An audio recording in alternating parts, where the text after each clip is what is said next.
দেখবেন পারবে না।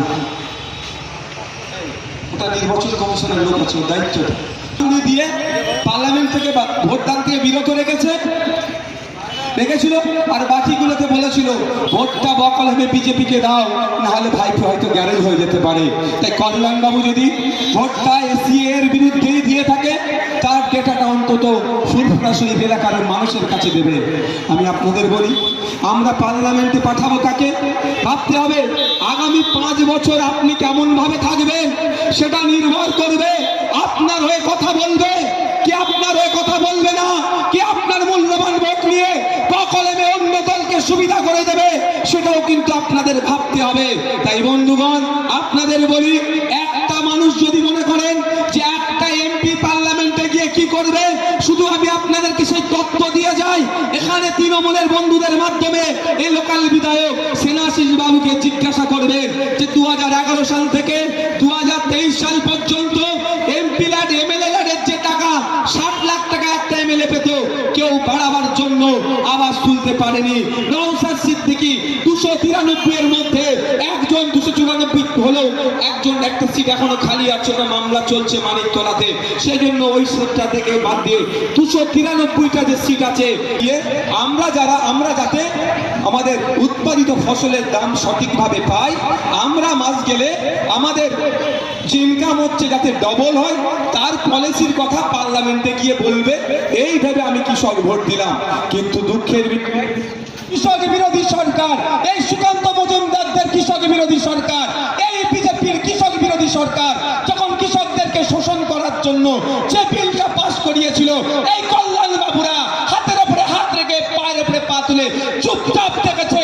শ্রীরামপুরের কোন কৃষকের হয়ে একটা শব্দ খরচ করেনি। তাই সময় এসেছে ফুরফুরা অঞ্চলের কৃষকদের বলবো, এই কবির শঙ্করের দলেরা আপনাদের বিরুদ্ধে বিল পাস করিয়েছে, সর্বপ্রথম কাজ হবে এই কবির শঙ্কর বসেদের বিরুদ্ধে ভোট দেবেন, তারপরেই কাজ হবে এই বিলটাকে যারা বকলমে সুবিধা করে দিয়েছে এই তৃণমূল সরকার, তাদের বিরুদ্ধে বিলটা ভোটটা দেবেন। আমরা অবাক হয়ে যাই, আমরা সত্যি অবাক হয়ে যাই। লড়াইটা আমাদের বিজেপির বিরুদ্ধে ছিল, বিলটা বিজেপি সরকার বার করেছে, কৃষকদের উপরে চাপিয়ে দিচ্ছে। বিলে অনেক কথা আছে, সময় স্বল্প।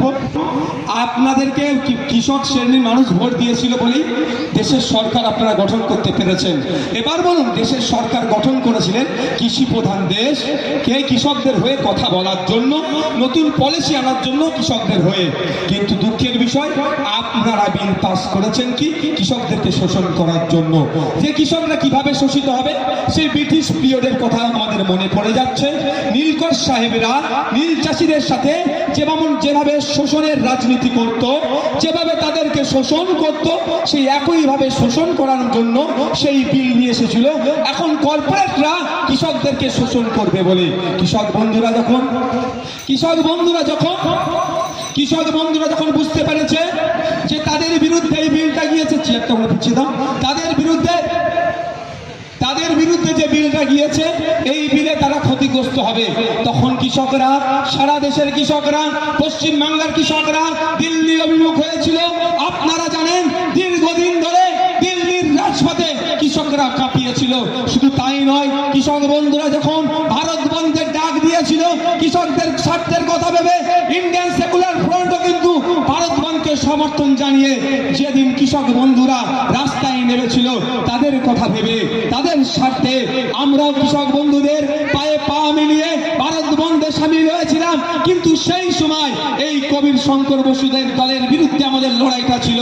সেই সময় কল্যাণ ব্যানার্জির দলের গুন্ডা মস্তানদেরকে দিয়ে আমাদের উপরে, কৃষকদের উপরে আক্রমণ করেছিল।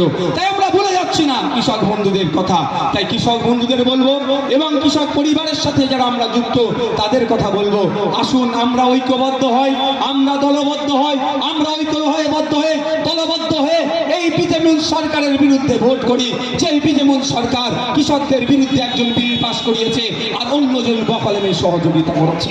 তাই বন্ধুগণ, আপনাদের বলবো, ফুরফুরা শরীফ এলাকার মানুষ Sanjeevani health care nursing home, Siakhala Furfura শরীফের পাশে, শ্রীপতিপুর, হুগলি। সমস্ত চিকিৎসার উন্নত মানের পরিষেবা দেওয়ার জন্য আমরা রয়েছি আপনাদের পাশে। Emergency, ICU, cardiology, nephrology, orthopaedic surgery, onco surgery, general medicine, physiotherapy, neuro medicine, dialysis, neuro surgery, শিশু সুরক্ষা, গাইনোকোলজিস্ট বিভাগ, ক্যাশলেস পরিষেবা, স্বাস্থ্যসাথী সহ যে কোনো হেলথ স্কিম, মেডিক্লেম গ্রহণযোগ্য। এছাড়া স্বাস্থ্যসাথী কার্ডের মাধ্যমে সম্পূর্ণ বিনামূল্যে সার্জারির সুব্যবস্থা।